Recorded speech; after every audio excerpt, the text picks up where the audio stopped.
রাত 2টোর সময় রোগীর গ্লুকোজ হঠাৎ 0। কারণ ছোট্ট একটা ভুল। চলুন দেখি এই মারাত্মক ভুলগুলো কি।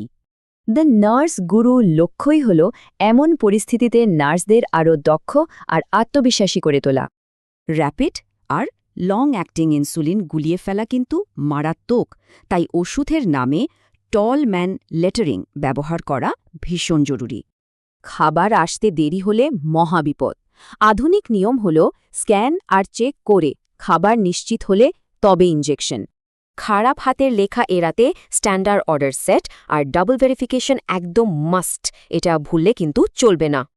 কনসেন্ট্রেটেড ইনসুলিনকে সাধারণ ভাবলেই বিপদ।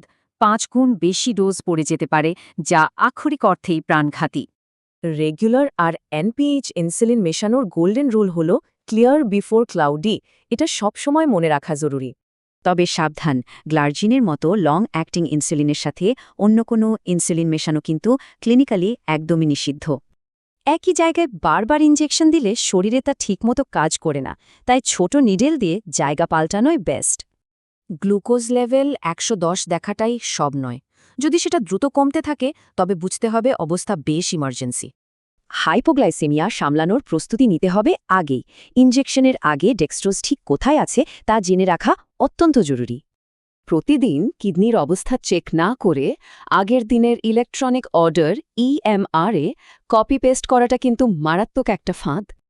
আজকাল এআইয়ের পূর্বাভাস আর ক্লোজ লুপ সিস্টেম ডায়াবেটিসের চিকিৎসাকেই পুরোপুরি বদলে দিচ্ছে।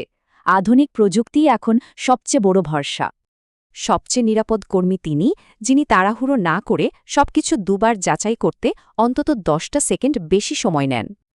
আজকের এই আলোচনা থেকে পরিষ্কার, ইনসুলিনের মাত্র 1 ইউনিট জীবন বাঁচাতে পারে অথবা তা চিরতরে বদলে দিতে পারে।